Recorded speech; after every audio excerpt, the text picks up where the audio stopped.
자, 무국징경을 어디까지 했었냐면 우리가 이거 병세문을 하고 있었어요. 기억이 나십니까, 여러분? 저희가 무국징경을 기도, 의통까지 했어요. 그리고 성부, 성자, 성신까지 얘기를 드렸거든요. 그래서 여기 봉천지 도술 약국이 어디다? 감천이다. 그래서 이게 감천에서 생사 판단이 다 이루어진다. 그러니까 감천에 가면 된다. 우리 대강전 얘기다. 요 얘기까지 좀 드렸어요. 그래서 오늘은 대인대의 무병부터 좀 이어나가 볼까 합니다. 자, 여러분, 오늘은 9장, 무국징경 9장입니다. 상례님께서 많은 것을 정리하시면서 이제 그 시작되는 구절이거든요. 한번 얘기를 들어가 볼게요. 대인대의 무병, 크게 인자하고 크게 의로운 사람은 병이 없답니다, 여러분. 그러니까 내가 병이 있는 건 뭐다? 나는 대인대의가 안 돼 있다 생각하시면 됩니다. 저희 중에 누가 감히 대인대의가 됐다고 말을 하겠습니까? 그죠? 근데 크게 어질고 크게 의로운 사람이 되려고 저희가 노력하고 있잖아요. 네. 그렇게 되면 이제 아프지 않다. 병이 아예 없어진다. 이 생각을 하시면 되고, 요 내용이 궁금하신 분들은 정심경을 좀 보시면 됩니다. 정심경 후반부에 보면 이와 같은 얘기가 이제 나옵니다. 그래서 정심경도 같이 보시면 좋은데, 제가 본부에서 지금 정심경 강의를 해봤거든요. 네. 한 8시간 한 것 같은데 아직 못 끝냈어요. 그래서 정신경 어렵구나, 시간이 많이 걸리구나. 나중에 뭐 특집 같은 걸 한번 하려고 생각 중입니다.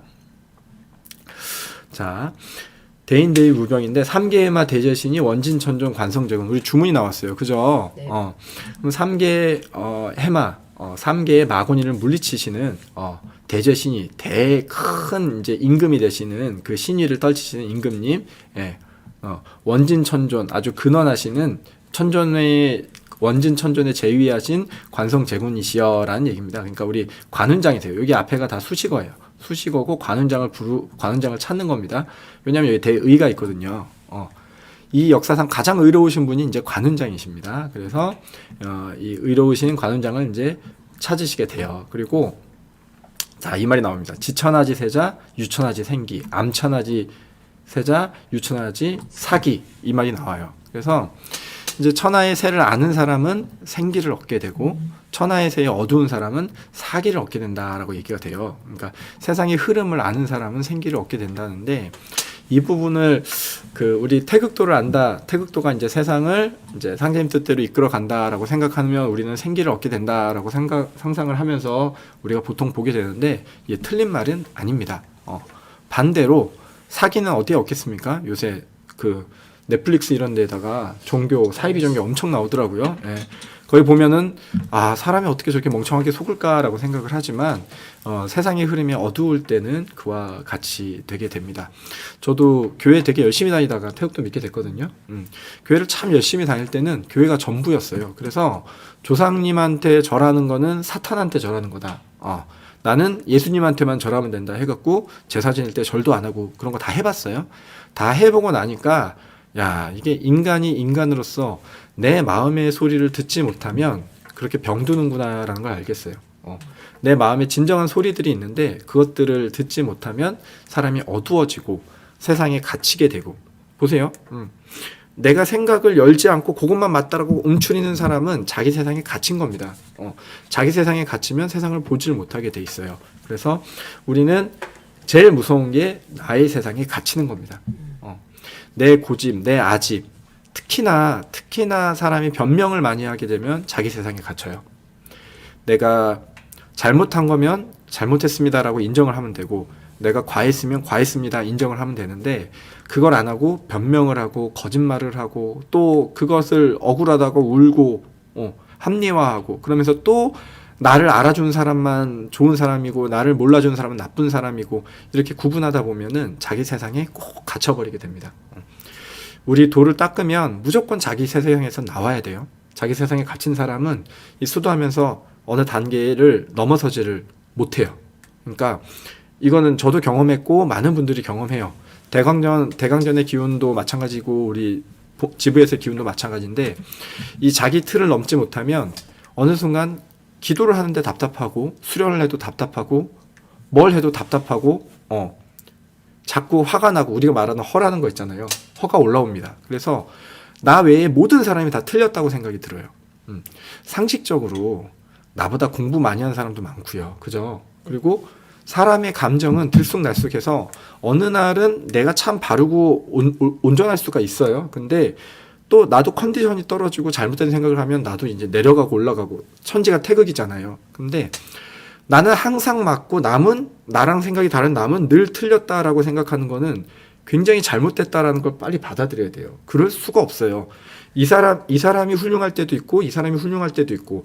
그럼 사람은 언제 훌륭하느냐? 마음을 다해서 무언가를 닦고 있을 때 훌륭해요. 그걸 우리가 심공이라고 하거든요. 도제 심공이라고.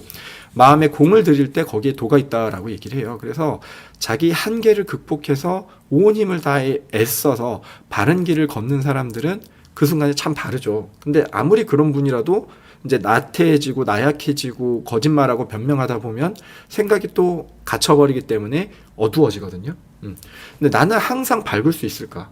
남은 항상 어둡고 나는 항상 밝다라고 생각하는 거는 굉장히 큰 착각이라는 겁니다.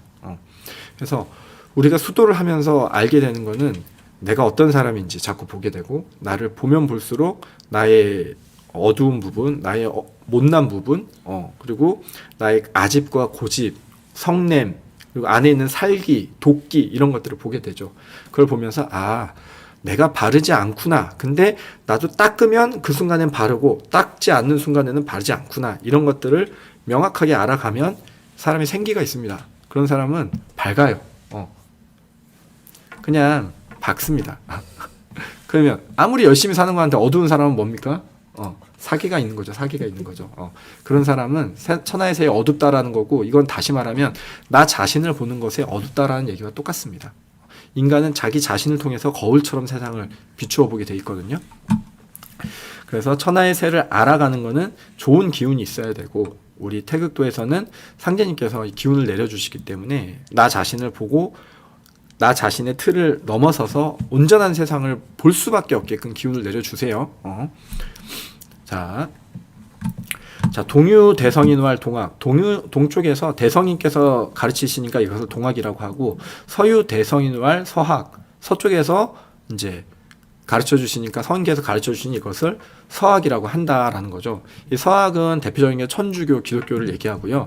동학은 우리 알다시피 수은 최재호 선생님의 가르침, 우리 태극도의 모태가 되는 가르침을 얘기를 합니다. 그래서 이 동쪽에서 오신 성인이나 서쪽에서 오신 성인이나 다 도시 교민 화민이라 그냥 백성을 바르게 교화할 뿐이다라고 이제 말씀을 해주고 계세요.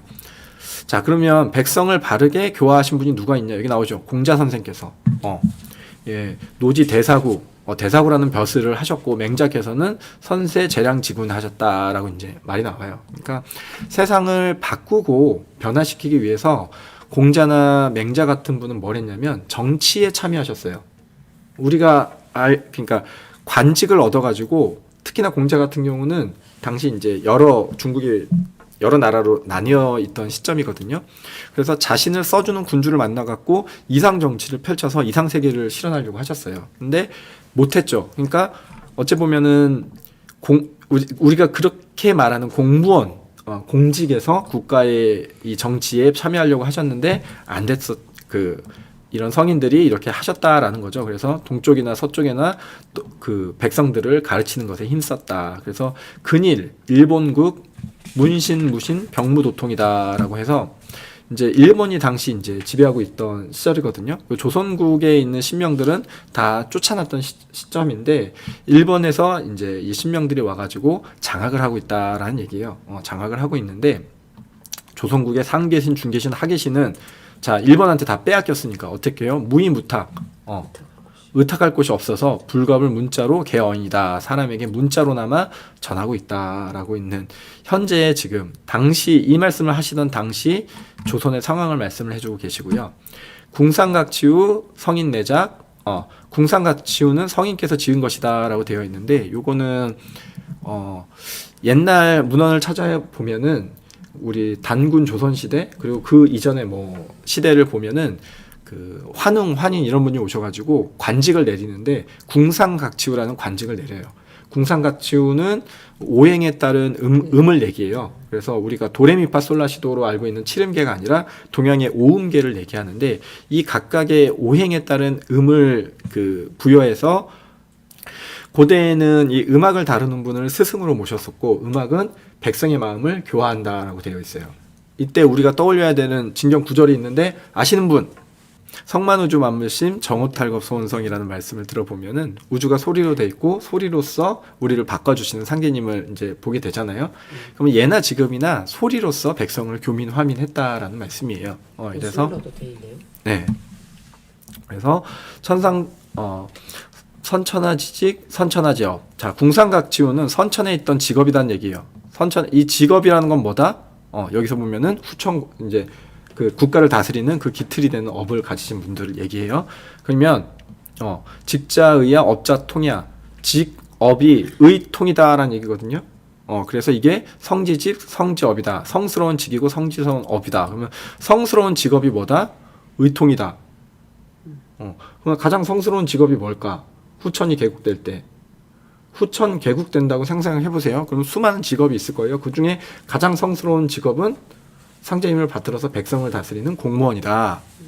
그래서 이게 상제님의 뜻대로 우리가 상제님의 도가 세워졌을 때 백성을 낫게 해주는 이 직업을 의통이라고 하는구나 정도로 이제 정리할 수가 있고, 이건 지금만 갑자기 이렇게 된 게 아니고 옛날부터 우리나라 같은 경우는 이제 단군 시대 뭐 이런 데를 보면은 그 왕들 옛날에 태왕사신기 이런 거 보셨어요? 그런 거 보면은 그러니까 아주 성녀 같은 분이 나와요. 하늘에 제사를 올리는 무슨 그런 분들도 나오는데 당시 관료들이 거의 다 지금으로 말하면 무당 같았대요. 그러니까 한국 문화사를 전공하신 분한테 들었는데 우리가 알고 있는 대부분의 이제 고위 관료들은 큰 무당 같은 존재예요. 그래서 백성이 병에 걸리면 구술해서 낫게 한다든가 아니면 뭐 다른 방법으로 치료를 한다든가. 그래서 올라가면 그러니까 무당이라고 하면 좀 이상한데 제사장이라고 하면 말하면 편해요. 그래서 당군께서는 제사장이셨잖아요. 그래서 그 당군이라는 분이 비가 안 오면 천도제를 들어서 비를 오게 하고, 그러니까 하늘의 병이 나면 하늘의 병을 고치고 사람이 병이 나면 사람의 병을 고치고 이런 역할을 하시던 분들이 이제 관료였다. 이렇게 고대사에 전해져 내려온다고 해요. 그리고 이제 원시 반분으로 다시 후천을 다스리는 직을 가진 사람들은 어떻습니까? 의통이 직업이 된다. 이런 말씀을 우리 병세문을 통해서 잠깐 볼 수가 있습니다. 이 병세문은 제가 해석하는 게 맞는지 틀린지 잘 모릅니다. 저는 이렇게 배웠고 이렇게 공부를 했을 뿐이고 더 깊이 공부하시거나 스스로 공부해 보셔야 되는 글이라고 생각을 해요. 상제님의 대운대사가 성공할 때 그때 상제님과 같은 마음을 가지신 분들에게 직업을 내리실 거고 그것이 성스러운 직업이 되지 않을까라고 생각을 합니다. 우리 무도병 잘 생각해 봐야 된다고 그때 말씀을 했죠. 예. 무도병, 세상에 있는 모든 병은 대속하셨으나 괴질은 남겨두었으니 곧 무도병이요 의통을 전하느니 진법의 용이니라. 자, 여기 이 말씀대로 보면은 의통은 진법을 사용하는 존재라는 거죠. 그래서 후천의 성지직 성지업, 후천의 성스러운 직업을 얻게 되는 조건은 뭐겠습니까? 후천의 성스러운 직업을 얻게 되는 조건은 진법을 닦아야 되는 거예요. 진법을 닦는다 떠오르는 게 있죠. 공부가 떠오르시죠. 그래서 대강전에서 공부해서 후천 관료를 배출한다. 제가 수없이 얘기했잖아요. 대강전에서 공부가 있고 옛날 성균관에서 공부를 해서 조선의 관료를 배출했듯이 우리 대강전에서 공부가 있고 이 공부를 해서 후천 관료를 배출하면 아까 성지직 성지업을 누가 얻겠어요? 이 공부를 통해서 깨달은 존재들이 얻게 된다라는 겁니다. 그래서 상제님께서 진짜 공부를 돌리실 때는 도인들이 다 한 번씩 참여하시게 했어요. 그러니까 뭐 많이 한다고 공부가 막 적어대고 조금 한다고 저거 하는 게 아니라 모든 도인이 공평하게 다 참석하게 말씀을 하셨고, 그것도 모자라서 도인들이 공평하게 하려고 했더니 도주님을 따르는 사람들 중에 장애를 가지신 분도 많았거든요.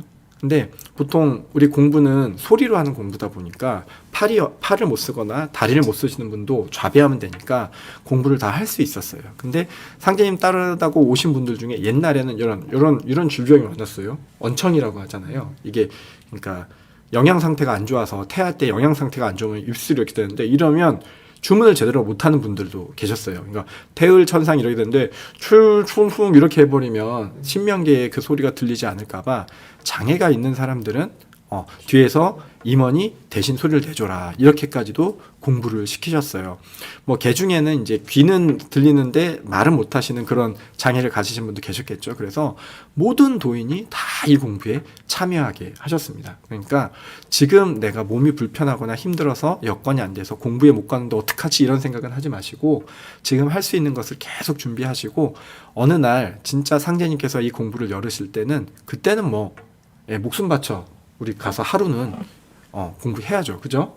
그때 못하실 분은 아마 우리 태국도인 중에 없으실 거라고 저는 생각을 합니다. 그때는 모든 걸 바쳐서 나가실 거라고 생각을 하는데 여하튼 일상생활이 수도가 돼야 되는 분들이 결국은 그때도 성공하실 거라고 생각을 해요. 자, 이렇게 뭐 이제 병세문을 좀 받고 우리 의통과 이게 원래 의통과 무도병에 대해서 지금 다 본 거예요. 이렇게 보게 됐었습니다. 중요하죠. 예.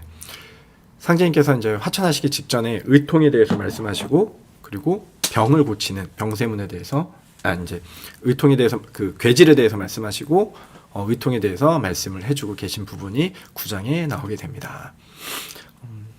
그냥 9장 읽는다는 느낌으로 같이 가실게요. 15절에 가면 우리 그 유명한 본소가 나옵니다. 노진용내서 21절이요. 15절 설명하고 바로 갈게요. 15절에 가면 자 메시 부인한테 메시는 이제 여동생이에요. 여동생한테 직접 마동에서 뭐라고 하시면 집을 얻어가지고 여기서 을미생을 기다리라고 얘기해요. 몇 년생이니까지 얘기해요. 그리고 그는 나의 도통을 이을 진인이라 그 진인을 나본듯이 경대하되 천긴이 누술하지 말라 하면서 손수 여기 도배까지 하시죠. 이에서 우리가 그 잘 알고 있는 그 벽지에서 이걸 뜯어내니까 거기서 주문서가 나왔던 이 사건이 일어나게 됩니다. 요거를 이제 준비하고 계시는 장면이 나오게 되고요. 자, 21절로 가볼게요. 동공약방에서 행제하실 때 종도들을 둘러 앉추시고 삼국 시절이 수지 지어 사마소 아를 큰 소리로 읽히시니라라고 되어 있는데 이 이제 수지 지어 사마소라는 뜻은 제가 한자는 잘 발음을 못하니까 이해해 주십시오. 그 삼국지가 우리가 삼국진 하면 누구누구 떠오르십니까? 제일 먼저 떠오르는 인물 유비, 관우, 장비죠. 그 다음에 또 떠오르는 분 있습니까? 삼국지를 읽어보셨으면 조조 이런 분 떠오를 거고요. 그 다음에 뭐 손권 이런 분 떠오를 거예요. 그래서 삼국이라는 게 당시 이제 유비는 힘이 작은 당시 이제 유방의 후손이거든요. 초한지에서 나온 유방의 후손이 유비인데 이 나라가 어지러워졌는데 황건적의 난이 일어나고 막 그런 역사들이 있어요. 그거는 이제 패스하고 나라가 어지러워졌는데 정통성을 가진 유비가 이제 삼형제를 얻어가지고 조그만 나라를 일으킨 거예요. 거기서 제갈량을 얻어가지고 그러니까 우리로 보면은 저기 그 경상남도 정도만 이제 얻고 있었고 조조는 경기도, 충청도, 뭐 전라도 정도 이렇게 했고 손권은 뭐 나머지 지역을 이제 뭐 그 강원도 뭐 이렇게 얻고 있었는데 요만한 조그만 세력밖에 없었던 유비를 이제 제갈량의 지혜로 승승장구해서 세력을 3분한 거죠. 중국을 세 등분해요. 그 다음에 이제 차지하자 해갖고 막 싸우는 게 삼국지의 내용이에요. 근데 이 삼국지의 결론은 뭐냐면 조조도 주인공이 아니었고요. 유비도 주인공이 아니었고요. 송건도 주인공이 아니었고요. 결국은 뭐냐면 사마소라는 사람이 나중에 싹 먹습니다. 이 사마소가 누구냐면 조조 밑에 있던 신하예요. 근데 조조는 영웅으로 살다가 깨끗하고 죽고 그 자식이 이제 뒤를 잇거든요. 그 뒤를 이었을 때 얘를 이렇게 조조도 이렇게 치고 올라와서 나라를 먹었잖아요. 뒤에서 탁 치고 올라가고 결국은 천하를 가지게 된 분은 이제 사마소인 거예요. 삼국 시절 뭐 이러저러 해봤자 결국은 마지막에 먹는 사람이 대빵이다, 왕이다, 뭐 이런 내용으로 이제 이해를 하시면 어떨까라고 생각해요. 저도 잘은 모르겠지만 이 소리를 크게 동곡 약방에서 외치셨던 거는 그 세상에 내놓으라는 영웅들이 서로 득세를 하고 네가 맞니 내가 맞니 하면서 서로 싸우지만 결국 다 그것들이 걷어지고 나니까 진짜 실제를 가진 사람은 사마소였다라는 거죠. 우리 일로 보면은 동공 약방이라는 부분을 이제 생각을 해보면 천하를 먹겠다고 지금 뭐 미국이 난리치고 뭐 트럼프가 난리를 치고 세상에 내노란 어떤 사람들이 다 난리를 쳐도 나중에는 그냥 정리가 다 되고 나면 태극도에서 배출되신 황제와 이 진인들이 어쩌면 세상을 이렇게 싹 평정하게 되는 그 내용이 아닐까라고 저는 상상을 합니다. 맞는지 틀린지 전혀 모르겠어요. 하지만 저는 그렇게 이 구절을 보면서 생각을 해봤습니다. 재밌는 거, 옛날에 우리 공부하다가 그 묵송하라, 수련을 소리 내지 말고 하라 이렇게 했던 거 기억이 나십니까? 그 전에 수련을 어떻게 했냐면 대활천상 이렇게 하잖아요.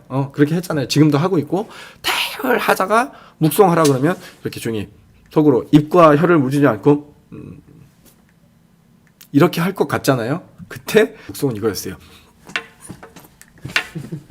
제가 지금 뭐 하는지 보이십니까? 네? 속으로 소리 낸 것보다 혀와 입을 움직이지 않고 더 크게 소리를 냈어요. 근데 실제로 여러분 해보시면 알겠지만 소리라도 내면 작게라도 집중이 되는데 소리를 내지 않고 이 주문을 떠올리잖아요. 그러면 진짜 집중하기 힘듭니다.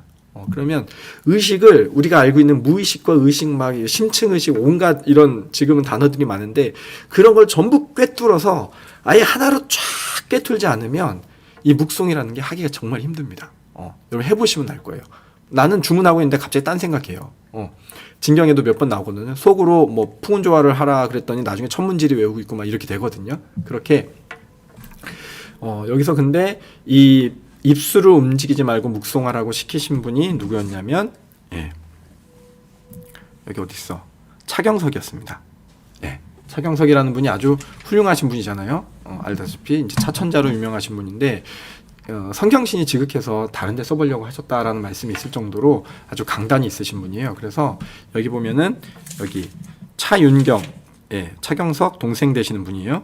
형 경석에게 혀와 입술을 움직이지 말고 시천주를 외우되 기고동족에 쉬지 말고 외워라. 여기 있죠. 차경석과 안내석에게 시천주를 혀와 입술을 움직이지 말고 묵송하라 라는 말씀이 있습니다. 그래서 우리도 나중에 언젠가는 이 묵송하는 공부를 하지 않을까라고 말씀하셨던 분들이 몇 분 계셨어요. 근데 그거를 대도 안 하는데 집에서 나는 앞선 공부를 해보겠다고 막 이렇게 굳이 안 그러셔도 됩니다. 그냥 정해진 시간에 기도라도 정성스럽게 하면 됩니다. 사시 기도라도 정성스럽게 하고 그것이 몸에 완전히 배었을 때 그 다음 공부로 나가시면 돼요. 그냥 기도도 제대로 안 하면서 한 큐에 빨리 가겠다고 그러면 욕속 부달밖에 되지 않습니다. 그래서 그렇게 하긴 되는데 여하튼 잊지 말아야 될 거는 우리가 상제님의 주문을 할 때 그리고 상제님의 법을 받들 때는 집중을 해서 해야 되는 거. 이 시간이 다시 돌아오지 않고 내가 이 순간을 아깝지 않게 보내겠다라는 다짐으로 항상 집중해서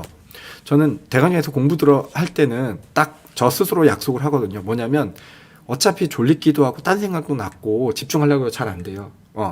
그러면 딱 한 가지는 내가 어기지 말자. 뭐냐 주문할 때는 절대 졸지 말자.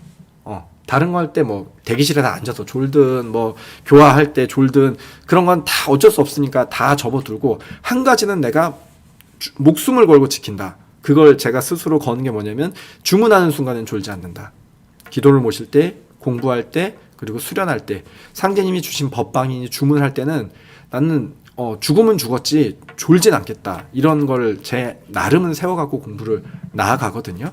그러면 주문할 때라도 정신이 좀 집중되긴 해요. 여하튼 저희가 어떤 순간에는 지금의 집중보다는 훨씬 깊은 집중을 하게 될 거고 훨씬 더 또 깊어질 거고 또 깊어지는 이 공부로는 계속 나아갈 거라는 생각이 들어요. 그래서 상님께서 9장 이 순차를 계속 말씀을 드리는 게 뭐냐면 8장까지는 이제 공사를 막 하고 9장은 이제 마무리 화천하시기 직전이잖아요. 그때 결국 마무리로 뭘 하셨느냐 보면은 입술을 움직이지 않고 묵송하는 공부도 시키셨더라. 이 정도는 우리가 알고 가자는 얘기입니다.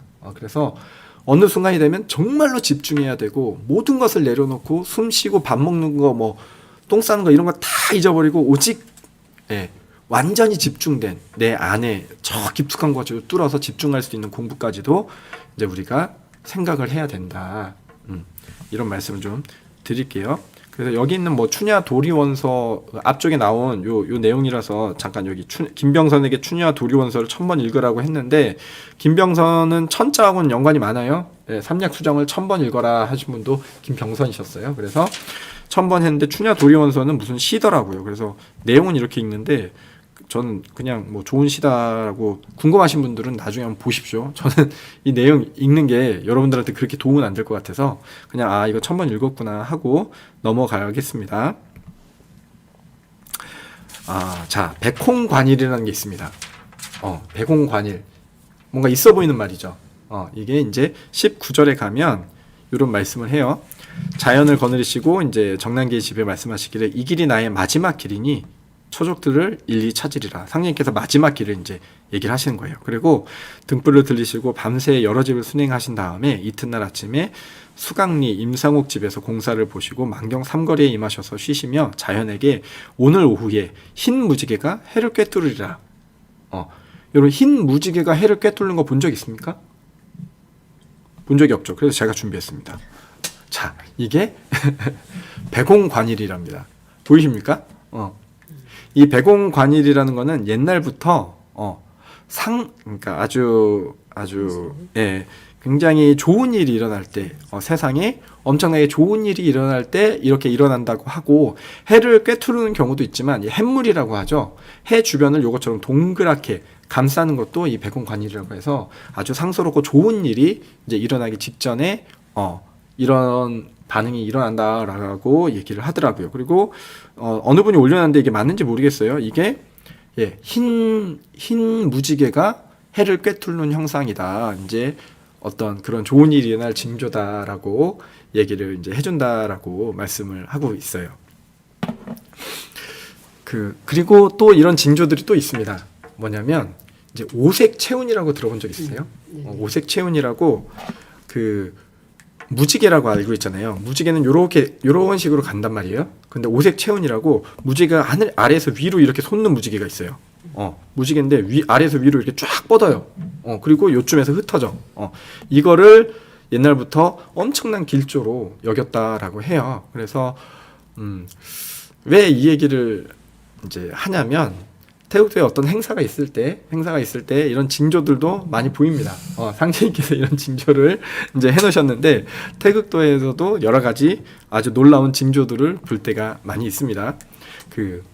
우리 능양치성 기억이 나십니까? 능양치성 때는 딱 한 번만 비가 왔었어요. 능양치성은 비가 막 오다가 갑자기 비가 뚝 그쳐요. 치성 때가 되면. 그런 다음에 하늘에 구름이 가득하다가 능소 위만 이렇게 구멍이 뚫어가지고 거기 햇빛이 쫙 비칩니다. 능소만. 그래서 진짜 천지창조처럼 사진을 안 찍어놨는데 어떡하지? 오늘 사진을 보여달라고. 죄송합니다. 사진을 안 찍었어요. 눈으로만 봤어요. 왜냐면 치성을 모시고 있었거든요.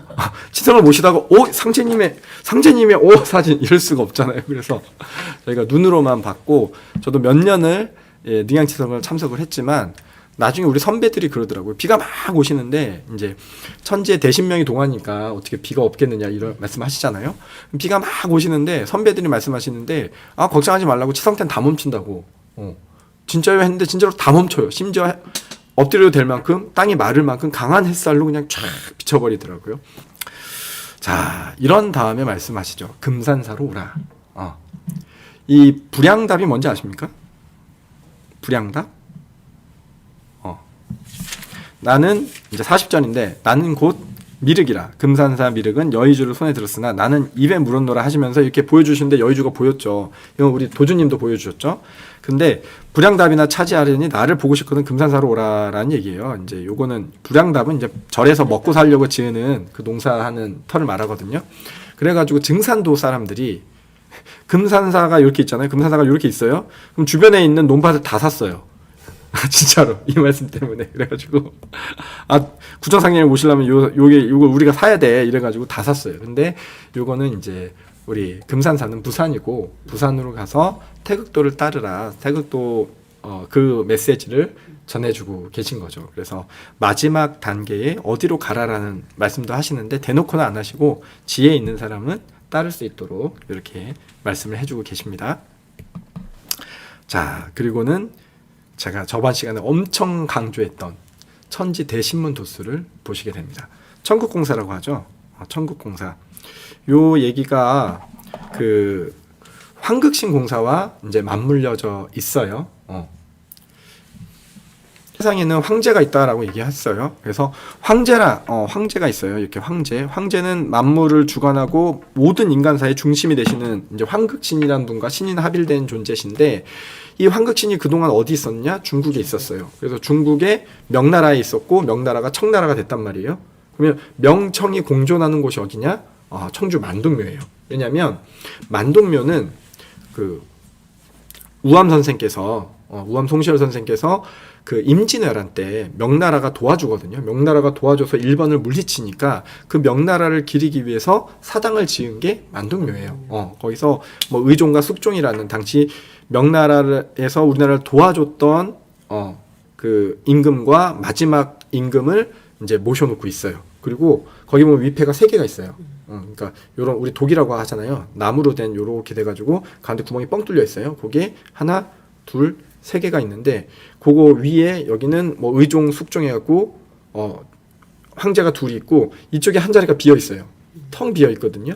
텅 비어 있고, 그리고 이 우암 선생께서 시를 돌에다가 이렇게 새기시거든요. 거기 새겨진 시 중에 하나가 뭐냐면, 여기에 이제 모든 것이 갖추어졌는데, 이 구곡에, 이 향기로운 구곡에 새와 뭐 물과 이 모든 것이 갖추어졌는데 주인이 안 계셔서 텅 비어 있다, 이런 시를 딱 하거든요. 근데 상식적으로 묘당을 지어놓고 뭐 명나라의 황제를 2명이나 모셔놨어요. 그러면은 주인이 없다라고 말하기가 참 애매하잖아요. 근데 한 자리를 비워놓고 뭐라고 하냐면, 이곳에 주인이, 모든 것이 갖춰졌는데 주인만 안 계시더라라는 이런 시를 남겨놨어요. 그리고 여기에 우리가 알다시피 이 공사 그리고 청주잖아요. 청주의 청자와 청나라의 청자를 이어서 만동묘가 있으니까 명나라의 그것은 이어왔고, 청까지 이었으니까 명청, 그동안 황극신의 기운을 이어왔던 그 기운들이 다 여기 있으니까 그 기운을 구천상님께서 쏙 해고 여기다 응기를 시키셨죠. 응기시키시면서 여기 천지 대신문 도수다. 천지를 여는 어떤 거대한 문, 천지 대신명이 움직일 수 있는 이 거대한 문에 대한 도수다까지 보신 다음에 이제 거기까지 갈 수가 없어요. 지금처럼 기차가 있거나 자동차가 있으면 가시는데 말 타고 가셔야 되거든요. 시간이 없으시니까 같은 청자를 쓰는 청도원이라는 가까이 있는, 당시 가까이 있던 데 가서 공사를 보신 거죠. 기운은 청주에 가서 이제 기운이 붙게 되고, 그래서 도주님께서는 이제 우리 이제 태극징경도 막 얘기를 하잖아요. 태극징경을 보면 지금 하는 내용이 그거죠. 도주님께서 청주에 가셨다가 석판이 열리고, 거기서 이제 석판이 열리면 진인이 출세한다는 전설이 전해지더라라고 하고, 도주님께서는 그 공사를 보신 다음에 보수동으로 가시고, 보수동에서는 도인들 선배들이 이상한 꿈을 꿔가지고 이 꿈이 뭐지 상의하다가 상제님을 지존 위에 모셔야 됩니다, 이 말이 나온 거죠. 그래서 지존에 모실 수 있도록 용상과 용포를 준비한 다음에 지존 위에 오르시옵소서라고 얘기를 하면서 이제 공사를 받들게 되는 게 우리가 알고 있는 범질의 도수입니다. 그래서 이 상제님의 공사가 이제 이렇게 이어져 내려오게 되는 거죠. 그럼 도주님은 어떤 분이시냐? 황극신을 모셔오시는 그 주인이 되시는 분이시 도주님이 되시는 거예요. 그렇기 때문에 이 땅을 살아가는 우리 선배들, 백성들을 통해서 지존 위에 황제에 대한 칭호였거든요. 진시황이 썼던 칭호입니다. 황제에 대한 칭호, 지존이라는 칭호를 그때 이제 받으시게 되는, 그래서 지존으로 우리가 모시게 되죠. 그래서 후천 황제가 세워지는 이런 공사까지도 구천상님께서 준비하시는 것이 요 구장이다 생각을 하시면 되는 거예요. 그래서 이제 이게 이런 마무리를 해 나가시는구나 상상이 되시죠. 제가 지금까지 몇 개 설명을 안 했지만, 세상에는 무도병이 창궐할 거고, 그거를 준비하는 의통이라는 것을 내놓으셔야 되고, 이 의통이라는 건 그냥 나오는 게 아니죠. 성지직 성지업이니까 이 직업을 얻기 위해서 공부하고 가르쳐서 저거 배출할 수 있는 이 대학교가 필요하고, 이것을 지으시고 이 법방을 내려주실 진인에게 모든 것을 이어주기 위해서 이제 그 본소도 만들어 가지고 남기시고, 그 진인이 모셔가실 황극신의 공사를 청주에서 보고 계시고, 이렇게 퍼즐을 맞춰 가시라고 제가 이 구장을 지금 설명을 드리고 있는 겁니다. 자, 그리고는 운장주와 태을주까지 알려주십니다. 지난 시간에도 이 얘기는 드렸는데, 제가 이걸 준비하면서 깜짝 놀랐어요.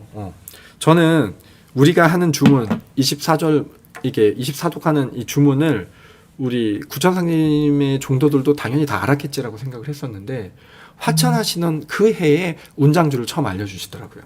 진경 검색해 보시면 알아요. 제가 지난 시간에 검색도 직접 해서 보여드렸는데 그 진경에 있는 내용이 순차적으로 정확하다면 이 운장주라는 거는 이때 이제 말씀을 해주시는 거예요. 그러면서 대차력주다. 그러면서 그냥 말씀하시는 것도 아니고 여기 요 다음 구절을 보면은 태을주와 운장주를 내가 시험하였으니 시험해 보신 거예요. 기운을 붙여가지고 많이 외워라. 김병욱의 화는 태을주로 풀었고 장효순의 나는 운장주로 풀었다. 그래서 태을주는 역류를 범하여도 죄를 지어도 옥문이 스스로 열리고 운장주는 살인죄에 걸려도 옥문이 열리리라. 이렇게 말씀을 해주고 계시는 거예요. 그래서 마지막 화찬하시기 전에 뭘 주셨다? 주문을 주셨다. 우리 도주님으로 딱 넘어가 보세요. 마지막 화찬하시기 전에 뭘 주셨습니까? 주문으로 하는 법방을 주셨어요. 우리 도주님께서 화찬하시던 그 해에 시법이 돌아갔고요. 그 전 해에 대강전이 연건되고 시학이 돌아갔어요. 그러니까 도주님께서도 마지막 2년에 이것을 완성하시는 거예요. 화찬하시기 직전 해에는 시학과 대강전을 연관하시고 시학을 돌리셨고 그리고 화찬하시는 그 해에 시법을 돌리신 다음에 본강식을 하시면서 이 말씀을 남기세요. 구천상제님도 수많은 공사를 보시고 종도들을 곁에 두시고 많은 얘기를 하셨지만 결국 마지막 해에는 주문을 이제는 알려주시면서 이 내용이 이렇게 이어지게 되더라. 이렇게 저는 보니까 이것도 새롭다라는 생각을 좀 했었습니다. 자, 그리고 이제 사명당 공사 67절에 이제 나오게 되고요. 그리고 나서는 마지막에 뭘 준비하시는지 잘 보십시오. 제가 타이틀을 이렇게 했죠. 배고프니가 없게 하리라. 세상에 수도하려고 해봤더니 배고파고 굶어 죽으면 못하잖아요. 그래서 이렇게 합니다. 종도들에게 내가 3개 공사로서 앞표신을 1000개를 올려보내겠다. 그래서 이제 굶어 죽는 팬다는 없게 하리라. 자, 지금 굶어 죽는 사람이 있습니까? 없습니까? 우리나라는 없습니다. 우리나라는 간혹 굶어 돌아가시는 분도 계시겠죠. 근데 우리나라는 복지 정책상 굶어 죽지는 않습니다. 우리나라는 그 각 동의 통장들 있잖아요. 법이 그래요. 통장들이 독거노인들을 정기적으로 살피게 되어 있고 그리고 저기서 어디죠? 동사무소가 요즘 말로 뭐죠? 행정복지센터에서 그 공무원들이 몇 명씩 담당을 해가지고 늘 찾아뵙게 돼 있어요. 그래서 그분들이 먹을 게 없으면 뭐 세금을 못 내고 전기세를 못 내고 이래도 이분들이 굶어 죽지 않도록 쌀을 제공하게끔 법이 정해져 있습니다. 그래서 그런 혜택을 놓치지만 않으면 굶어 죽지 않습니다. 아무 노동을 안 해도 굶어 죽지는 않습니다. 그래서 굶어 죽는 폐단을 업계 상제님께 하셨으니까 그렇지 이 당시만 해도 굶어 죽는 사람은 어마어마했습니다. 굶어 죽는 폐단은 이제 점점 없게 되고 아마 상등급부터 점점 없어지고 있죠. 그래서 나중에는 전 세계인들이 모두 안 굶어 죽게 될지 모르겠지만 뭐 그래도 지금은 점점 굶주린 사람이 줄어들고 있습니다. 이제 그 다음 공사도 마찬가지예요. 이제 묵은 하늘이 뭐 이렇게 했는데 아직은 배고프다는 소리가 구천에 사무치겠지만 여기 나와 있죠. 김내수 질문대로 아직까지 완벽하게 된 건 아니지만 구천에 사무치겠지만 결국은 어떻게 된다? 굶주림이 사라진 세상으로 가게 될 거다. 말씀을 해주고 계세요. 다 또 앞으로 일어나게 될 일들 한번 볼까요? 장차 상제님께서 뱃소리를 자주 내세요. 뱃소리를 하시면서 뭐라고 하냐면 그러니까 백고동 소리를 막 내시는 거죠. 왜 그 소리를 내십니까? 장차 조선이 세계 상등국으로 만들려면 서양 신명을 불려와야 할지라 이제 배의 시로는 화물표를 따라 넘어오게 되므로 그러하노라. 이 공사를 보시고 우리나라는 어떤 국가가 됩니까? 무역 위주의 국가가 돼요. 뭐 대통령이 뭐가 됐든 뭐 외국 세력이 뭐가 됐든 우리나라는 무역 위주의 국가가 돼가지고 엄청난 무역을 하게 됩니다. 그러면서 우리는 모르지만 신명적으로 어때요? 서양에 있는 신명들이 우리나라로 다 넘어오게 됩니다. 그래가지고 국가를 발전시키게 되시죠. 그뿐만 아니라 이제 스스로 대속하시는 장면도 나와요. 간혹 며칠씩 굶으시면서 후일 박복한 중색에게 식록을 붙여줌이라 말씀하시고 여름에 소못, 겨울에 호솥을 입으시며 후일 빈궁한 중생에게 옷을 얻게 함이라 라는 말씀도 하시게 됩니다. 그러니까 마지막에 모든 것을 주시면서 가시는 거죠. 구천상제님께서는 마지막에 본인의 몸에 남아있던 본인이 굶주리고 본인이 헐벗고 본인이 너무 더위에 지치시면서 그 모든 것을 이 창생 살아갈 박복한 복이 없어서 다복한 중생은 괜찮아요. 자기 복으로 먹고 사니까. 근데 복이 없어서 굶주리고 헐벗는 이들까지는 모두도 먹이기 위해서 상님께서 본인이 가지신 걸 다 주고 가시죠. 우리 도주님은 어떠십니까? 공사 보실 때 보면 알죠. 한여름에도 그 뜨겁게 있으시고 한겨울에도 춥게, 우리 도주님 더 심하셨죠. 막 고드름이 손에 얼고 이런 공사를 보시면서 도주님께서 이렇게 말씀하십니다. 구천 상제님은 화천하시기 전에 병을 대속하셨고 나는 50년 고행으로 대속했다. 이런 말씀을 이제 남기시게 돼요. 그래서 상제님께서는 이런 세상을 좋게 하기 위해서 이런 것까지 모기, 파리, 빈대 이런 것까지도 모두 없애지는 공사까지 다, 세상을 좋게 하시는 공사까지 다 보시게 됩니다. 그리고는 자, 이 말씀들도 다 보세요. 이제 앞으로 일어날 일이죠. 과거에 도통이 나지 않아 도가에서 음해를 이기지 못하여 성사되지 못했지만 이후로는 뭐가 난다? 도통이 난다. 그래서 음해하는 자가 도리어 해를 입게 되다. 그래서 우리가 억울해하고 저거 할 필요 없는 게 도통이 이제 나게 되고 바르게 닦은 대로 세상은 변화하게 되고요. 이 말씀도 하십니다. 종도들에게 이제 92절이거든요. 예수교의 재림을, 불교도는 미르게 출세를, 동학신도는 수은의 갱상을 기다리나 한 사람이 오면 모두 따르리라. 결국은 한 사람이 오실 것이고 수많은 종교인들이 이 바르게 닦은 사람들은 모두 알고 따르게 된다라는 겁니다. 그 성경에도 이런 말이 나와요. 예수님이 하시는 말씀인데 훗날에 그러니까 훗날에 성인이 오실 때는 너희들이 나의 이름으로 귀신을 쫓고 병을 낫게 했어도 내가 너희를 알지 못하노라. 이 말씀을 하시거든요. 그러니까 그 기독교인들이 예수님 알고 뭐 바르게 한다라고 하지만 진짜 성인이 오시게 됐을 때는 바르게 닦은 사람들이 그 성인을 따르게 되고 뭐 종교 이런 거 다 상관없이 이제 그분을 따르게 될 거다라는 이런 말씀들을 이제 이렇게 해주고 계십니다. 그래서 상제님의 이 마지막 해를 우리가 돌아보면서 어떤 공사를 어떻게 마무리하고 계시고 세상이 어떻게 될지를 준비하고 계신지를 이제 보게 되고, 무엇보다도 상제님의 세상은 굶주리거나 아프거나 고통받는 이가 없게끔 상제님께서 세상을 준비하고 계시구나, 이렇게 정리를 하고 가면 어떨까 생각을 합니다. 뒷부분에 대한 설명만 쭉 있어서 어떻을지 모르겠습니다. 그래도 저희가 상제님의 행적을 하나씩 되새겨보자는 얘기니까 여러분 귀에 좀 담아두시고 기억도 해주셔서 오늘 시간을 좀 보람되게 쓰셨으면 좋겠네요. 오늘은 이상 마치겠습니다. 수고하셨습니다.